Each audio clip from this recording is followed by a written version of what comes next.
चटपटी रसोई। राजकुमार अपने परिवार के साथ खुशहाल जीवन बिता रहा था। उसके परिवार में उसकी बेटी सोनल, दामाद यश, बड़ा बेटा राहुल, बड़ी बहू अंजलि और छोटा बेटा रोहित थे। सोनल कुछ दिनों के लिए अपने मायके आई हुई थी। अब रोहित की भी उम्र हो चली है, सोचना पड़ेगा उसके लिए भी। 32 का हो गया। पापा 32 नहीं 29 है अभी, लेकिन हाँ वक्त आ गया है भैया की शादी का।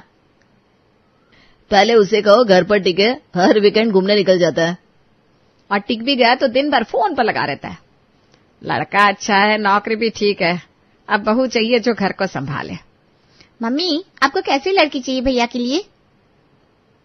सीधी सादी, घरेलू और बड़े बुजुर्गों की इज्जत करने वाली। और रोहित को क्या चाहिए, किसी ने पूछा? उसी तो बस स्मार्ट और स्टाइलिश चाहिए, बाकी सब बाद में। अरे शादी स्टाइल से नहीं, समझदारी से दिखती है। लेकिन भैया की पसंद भी पूछनी चाहिए, जमाना बदल गया है। पसंद की तो शादी होती है, लेकिन निभाने वाला स्वभाव भी देखना पड़ता है। मतलब मम्मी की चलेगी हमेशा की तरह। अब इस घर में शादी की कमान हमेशा सासू मां के हाथ में ही होती है। और होने वाली भाभी को रोज रिपोर्ट देनी होगी, क्या पहना, क्या बनाया। अब तुम लोग मजाक बना दो, लेकिन ये फैसला छोटा नहीं है। ठीक कह रही है मां, रिश्ता सोच समझ कर करना चाहिए। कोई ऐसे परिवार से हो जहां से रिश्ता जोड़ने में इज्जत भी मिले। मतलब दहेज कम संस्कार ज्यादा। लड़की इतनी तेज ना हो कि रोहित भैया भी डर जाए। डर जाए तो अच्छा है ना, थोड़ा ठहराव आएगा उसमें। चलो बहस बंद करो, पहले रोहित से पूछो उसकी क्या राय है। सब हंस पड़ते हैं। माहौल एक पल को हल्का हो जाता है, लेकिन सबके मन में रोहित की शादी का ख्याल पक्का बैठ चुका था। तभी अचानक से सोनल का फोन बजता है। हाँ जी मिस्टर हस्बैंड जी, याद आ गई अपनी बीवी की? अब बस और नहीं सहा जाता तुम्हारे बिना, लेने आ रहा हूँ। इतनी जल्दी याद आ गई? 2 दिन भी नहीं हुए। तुम ही तो कहती थी मायके जा रही हूँ, थोड़ा चैन मिलेगा, पर अब मैं चैन से हूँ क्या। पर अभी मत आओ, 2 दिन और रुक जाओ, घर वालों के साथ अच्छा लग रहा है मुझे। मुझसे अच्छा लग रहा है तुम्हें वहाँ? अरे तुमसे अच्छा तो कोई नहीं है, पर मम्मी पापा को भी टाइम मिल रहा है ना मुझसे बात करने का। ठीक है, लेकिन एक शर्त पर, हर रात वीडियो कॉल करोगी। पक्का वादा। चलो अब आना बता, 2 दिन बाद बुला लूंगी मैं। ठीक है मैडम, 2 दिन की मोहलत दे देता हूँ, फिर खुद लेकर जाऊंगा। 2 दिन बाद फिर यश सोनल को बुलाता है। सोनल के मना करने पर यश खुद ही मायके पहुंच जाता है। उसे देख के सब हैरान हो जाते हैं। अरे तुम यहाँ आ गए? बुलाया नहीं तो खुद चला आया। अब तुम्हारे बिना रहा नहीं गया तो क्या करूं। अरे दामाद जी, घर में कदम रखते ही सूरज चमकने लगा। वाह यश बेटा, अचानक कैसे आना हुआ? सोचा सबको सरप्राइज दे दूं, और क्या कहूं, सोनल के बिना मन ही नहीं लग रहा था। अरे नंदोई जी, आज तो आप आए मानो जैसे बाहर आ गई। जल्दी से अंदर आइए। इतनी जल्दी मिस कर लिया मुझे? तुम्हें नहीं, तुम्हारे हाथ के आम पापड़ को। सब हंस पड़ते हैं। यश ड्राइंग रूम में आता है और सबके साथ बैठता है। तभी अंजलि चाय लेकर आती है। ये लीजिए नंदोई जी, गर्मा गर्म चाय और साथ में काजू बर्फी। बड़ी बहू को तो जैसे आपके आने की खबर पहले ही लग गई थी। इंस्टिंक्ट है मम्मी जी। वैसे मैंने आज स्पेशल तैयारी की है यश जी के लिए। अरे भाई, अब तो लग रहा है यश 2 दिन क्या 2 हफ्ते रुक जाए। इतनी खातिरदारी तो होटल में भी नहीं होती। अभी तो बस शुरुआत है नंदोई जी। लंच में क्या क्या मिलेगा ये भी सुन लीजिए। जल्दी बताइए। Italian pasta, Mexican nachos, Chinese Manchurian और साउथ इंडियन स्पेशल। भाभी आप ये सब बना लोगी? बिल्कुल, मुझे तो खाना बनाने का और नए मसालों का इस्तेमाल करने का बहुत शौक है। अरे बड़ी बहू, कहीं इसे आदत ना लग जाए, फिर हर हफ्ते आ जाया करेगा और फिर अपने ससुराल से निकलेगा ही नहीं। आप सबके प्यार के आगे कौन भाग सकता है पापा जी। यश जी, अब बता दीजिए इतने ऑप्शन में से क्या पसंद है आपको? पास्ता अच्छा लगता है, मंचूरियन भी, लेकिन अगर साउथ इंडियन है तो फिर इडली, डोसा, सांभर, चटनी पर ही टिक जाऊंगा। तो तय रहा, दोपहर का खाना साउथ इंडियन। अरे बड़ी बहू, इतना सब अकेले कैसे करोगी? मम्मी जी, आज किचन मेरा है, जरूरत पड़ी तो किसी को भी बुला लूंगी हेल्प करने। अंजलि पूरे जोश में रसोई में लग जाती है। रसोई से मसालों की खुशबू, चटनी की महक और डोसे की चट-चट की आवाज पूरे घर में गूंजने लगती है। यश, सोनल और बाकी सब डाइनिंग टेबल के पास बैठकर बातें कर रहे थे। लो जी, पेश है गर्मा गर्म इडली, क्रिस्पी डोसा, सांभर और 4 तरह की चटनी। वाह, इतना कुछ! होटल में भी इतनी वैरायटी नहीं मिलती। तमाम जी, ये तो घर का होटल है, वीआईपी सेवा। बड़ी बहू की मेहनत का स्वाद अलग ही होता है। चलो अब खाओ, देखती हूँ कितनी तारीफ करते हो। बिल्कुल परफेक्ट, जैसे चेन्नई की किसी ब्रांडेड होटल में बैठा हूँ। आपको पसंद आया, यही सबसे बड़ी बात है। अंजलि की मेहनत के कारण घर के सभी लोग झूठ बोल देते हैं कि सब कुछ बहुत स्वादिष्ट बना है, पर सच तो कुछ और ही था। सोने के समय सोनल और यश आपस में धीरे से बात करते हैं। एक बात को सोनल नाराज तो नहीं होगी ना? पहले बोल तो दो, फिर तय करूंगी। तुम्हारी भाभी ने जो आज डोसा बनाया था, उसकी खुशबू तो क्या कहूँ, मुंह में पानी आ गया था। खुशबू पर मत जाना जनाब, स्वाद तो जैसे रास्ता ही भटक गया था। सच में? सांभर का स्वाद तो लग रहा था जैसे आम रस में रसम डल गई हो। अरे वो तो चटनी थी जिसमें नमक छोड़ सब डाला गया था। इतनी मेहनत फिर भी इतना अजीब स्वाद? अंजलि भाभी को नया नया एक्सपेरिमेंट करने का बहुत शौक है। हर बार कोई नया मसाला, कोई नया स्टाइल। मतलब खाना कम प्रयोगशाला ज्यादा? बिल्कुल, उनका बनाया खाना ऐसी खुशबू देता है जैसे रेस्टोरेंट, पर खाओ तो लगे सब कुछ अधपका है। तभी तो मैंने देखा पापा 3 बार पानी पी गए थे। और मम्मी ने चुपचाप मिर्च का अचार निकाल लिया था। लेकिन एक बात है, भाभी का दिल बहुत साफ है और मेहनत सच्ची। हाँ, दिल से बनाती है, लेकिन स्वाद ना अभी भी दिमाग से बनाना बाकी है। खैर, आज भूख से नहीं, प्यार से पेट भर गया। सच कहूं, भाभी के खाने में दिल की खुशबू होती है, लेकिन नमक ढूंढना पड़ता है। चलो आज सपनों में सांभर को सही बनाने की रेसिपी ढूंढ दें।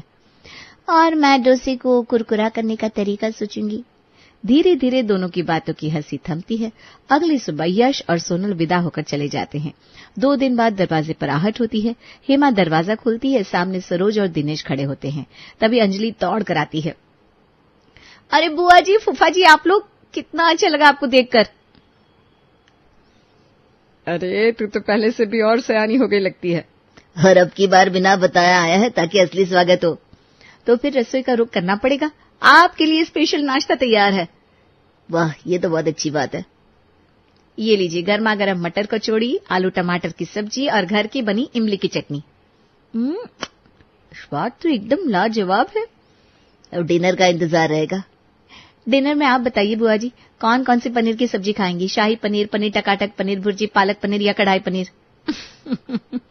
इतना सब बना लोगी? आप पसंद बताइए, मैं बाजार से ताजे मसाले ले आऊंगी। आज नई रेसिपी बनाऊंगी। तो फिर पनीर महोत्सव होने वाला है आज। बिल्कुल, साथ में मिक्स वेज, आलू गोभी और एक सरप्राइज डिश भी मिलेगी। अंजलि बाजार जाने को तैयार हो जाती है। एक नए मसालों की लिस्ट बनाती है और मन ही मन सोचती है, आज बुआ और फूफा जी का दिल भी जीतना है और स्वाद भी। ये सब नए मसालों के जादू से सारा कमाल हो जाएगा। अंजलि पूरे जोश के साथ खाना बनाना शुरू करती है। मसालों को भूनती ही रसोई से एक अलग ही खुशबू उठती है। पूरे घर में हल्का सा महकता जायका भर जाता है। अरे वाह अंजलि, आज तो लग रहा है जैसे होटल में आ गए हो। बिल्कुल, आज तो मसालों की खुशबू से भूख और भी बढ़ गई है। लगता है आज डिनर नहीं, दावत होने वाली है। अंजलि थालियां सजा सजा कर सबको परोसती है। खाने में शाही पनीर, मिक्स वेज, आलू मटर, मखमली दाल और फुल्के थे। अंजलि के स्वाद में वही पुरानी कमी होती है, नमक हल्का और मसाले अजीब सा स्वाद दे रहे थे। बहुत ही अच्छा बनाया अंजलि। वाह क्या खुशबू है। हाँ बिल्कुल, ऐसी दाल तो बरसों बाद खाई। तेरे हाथ में जादू है बिटिया। सब झूठी तारीफ करते हैं ताकि अंजलि की मेहनत का मान बना रहे। तभी बाहर से आवाज आती है। पड़ोसन सुनीता दरवाजे पर खड़ी थी। क्या बना रही हो बहू? सारी गली में तुम्हारे मसालों की खुशबू फैल गई है। शाही पनीर और मिक्स वेज बुआ जी के लिए। थोड़ी सब्जी मिल जाए तो हम भी स्वाद चख लें। अंजलि खुशी खुशी एक कटोरी में सब्जी पैक कर देती है। सुनीता उसे लेकर चली जाती है। अगले दिन सुनीता और अंजलि की मुलाकात आंगन में होती है। बहू, सब्जी की खुशबू तो लाजवाब थी, बस स्वाद थोड़ा अलग था। क्या मतलब? मतलब ये कि मसाले अच्छे थे, पर शायद थोड़ा कम समय में पके। कभी कभी ना खुशबू ही स्वाद का भ्रम देती है। अंजलि थोड़ी सोच में पड़ जाती है, लेकिन मुस्कुराकर बात संभाल लेती है। वो समझ जाती है कि तारीफ के पीछे कोई राज छुपा है, लेकिन वो हार नहीं मानती। कोई बात नहीं, अगली बार खुशबू ही नहीं स्वाद भी जीतूंगी। घर में रोहित की शादी की चर्चा अब आदत बन चुकी थी, मगर इस बार कुछ अलग होता है। रोहित खुद ही सीमा को लेकर घर आ जाता है। उसी वक्त अंजलि रसोई में पास्ता और नाचोस तैयार कर रही थी। पूरे घर में चीज और सॉस की खुशबू फैली हुई थी। भाभी जरा बाहर आइए, एक खास मेहमान आए हैं। अभी आई रोहित, पास्ता जल न जाए बस। सीमा मुस्कुराते हुए दरवाजे पर खड़ी होती है। अंजलि उसे देखती है और रोहित से पूछती है, क्या हुआ रोहित, कौन है? भाभी आपको बताया था ना, एक लड़की है सीमा। ओह, तुम सीमा हो? कितनी प्यारी लग रही हो। जी भाभी, बहुत सुन रखा था आपके बारे में। आओ आओ, अंदर आओ। अभी अभी नाचोस और रेड व्हाइट सॉस पास्ता तैयार किया है। रोहित डरो नहीं, चलो सबसे मिलवाते हैं सीमा से। अंजलि सीमा को लेकर ड्राइंग रूम में जाती है, जहां हेमा, राजकुमार और राहुल बैठे होते हैं। माँ जी, बाबूजी, ये है सीमा, रोहित की खास दोस्त, आपकी छोटी बहू समझ लीजिए। बहुत प्यारी है बेटा, बैठो बैठो। तो ये है हमारी होने वाली बहू। नमस्ते अंकल। अब लगता है घर में एक और खाना खाने वाली आ गई। सब बैठकर अंजलि के बनाए पास्ता और नाचोस का स्वाद लेते हैं। अचानक सीमा बोलती है, भाभी खुशबू तो बहुत अच्छी है, पर टेस्ट थोड़ा अलग है। ये सब ना बाहर के मसाले हैं, इटली से मंगवाए थे, थोड़े ब्रांडेड और विदेशी हैं। ओह, शायद इसीलिए स्वाद थोड़ा अलग है, पर खुशबू कमाल की है। वो अंजलि को ना विदेशी खाने का और बनाने का बड़ा शौक है। हमें तो रोटी सब्जी भली लगती है। खुशगवार माहौल में सब नाश्ता करते हैं। बातचीत हंसी मजाक में बदलती है और फिर अचानक रोहित बोलता है, माँ पापा, मैं चाहता हूँ कि सीमा ही मेरी जीवन साथी बने। हमें कोई ऐतराज नहीं है बेटा, लड़की तो दिल जीत ले गई है सबका। अगर तुम खुश हो तो हमें भी खुशी है। सीमा और रोहित की शादी धूमधाम से संपन्न हो जाती है। घर में चारों ओर नई बहू के स्वागत की रौनक होती है। परिवार के साथ सविता मौसी और महेश मौसा भी मेहमान बनके घर पर रुक जाते हैं। आज पहली बार रसोई में जा रही हूँ। माँ ने जो भी सिखाया था, उम्मीद है सबको पसंद आएगा। सीमा बड़े सलीके से दूध में केसर, इलायची और चावल डालती है। बगल में आलू की खस्ता टिक्की धीमी आंच पर सेंक रही होती है। धीरे धीरे खीर की मिठास और मसालों की सौंधी खुशबू पूरे घर में फैलने लगती है। अरे वाह, ये खीर की खुशबू है या मंदिर का भोग? मुंह में पानी आ गया। ये हमारी नई बहू है या कोई महाराज? इतनी बढ़िया खुशबू। सीमा, तुमने कौन से मसाले डाले? कुछ खास नहीं भाभी, सिर्फ घर की चीजें और माँ के बताए हुए 4 घर के मसाले। ये खस्ता तो मुझे मेरे बचपन की याद दिला रहा है। इतनी बेहतरीन खीर तो शादी में भी नहीं खाई थी। बात घर तक नहीं रुकती। पड़ोस से सुनीता और काजल भी रसोई की ओर खींची चली आती है। बहू जी, क्या बना रही हो? महक तो गली तक जा रही है।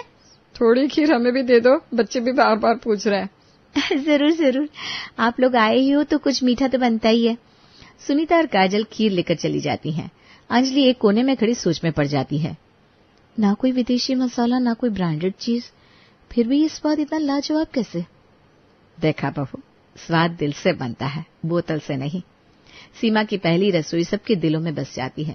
घर के सभी के चेहरे खिले हुए हैं और अंजलि के मन में एक नया सवाल खड़ा हो जाता है। कुछ दिनों बाद सीमा दोबारा से खाना बनाती है।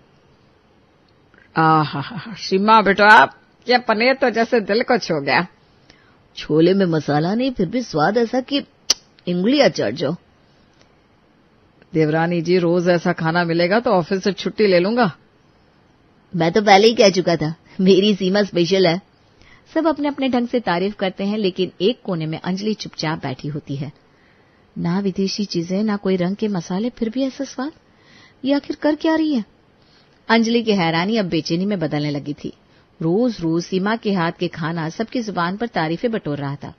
एक दिन अंजलि से रहा नहीं गया। वो रसोई में काम कर रही सीमा के पास गई। सीमा, जरा इधर आओ, एक राज की बात करनी है। राज की बात? बताइए भाभी। देखो, ये Italian herb, Mexican seasoning, garlic powder, Thai curry paste, सब कुछ है मेरे पास। मैं यही सब डालती हूँ खाने में। वाह भाभी, आप तो जैसे रसोई में विदेश घुमा देती हैं। मैंने अपना सीक्रेट बता दिया, अब तुम भी अपना बताओ ना। तुम्हारे खाने में ऐसा स्वाद कहाँ से आता है? भाभी, मेरा कोई सीक्रेट नहीं, बस 4 साधारण मसाले, हल्दी, धनिया, जीरा, गरम मसाला और स्वाद अनुसार नमक। अपनी जेठानी से झूठ मत बोलो सीमा। ये 4 मसाले और ऐसा जायका।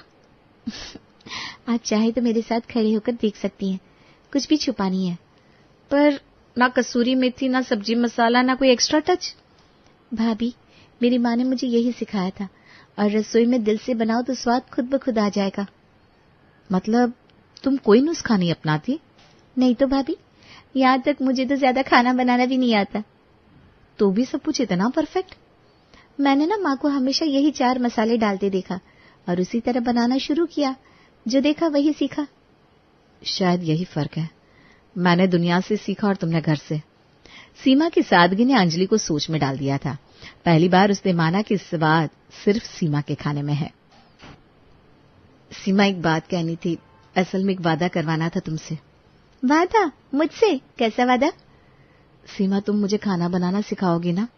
भाभी, आप मजाक कर रही हैं क्या? आप तो मुझसे भी ज्यादा कुछ जानती हैं। नहीं सीमा, मैं बहुत कुछ जानती हूँ, लेकिन जो जरूरी है वो नहीं है। भाभी, आपने तो दिल छू लिया। मुझे सिखाओगी सीमा, एक बहन बनकर, एक गुरु बनकर? क्या भाभी? पक्का। सीमा और अंजलि की रसोई की ये साझेदारी एक नई शुरुआत बन गई, जहां एक ने सादगी सिखाई तो दूसरी ने अपनाया, और इस तरह घर की रसोई एक चटपटी रसोई बन गई।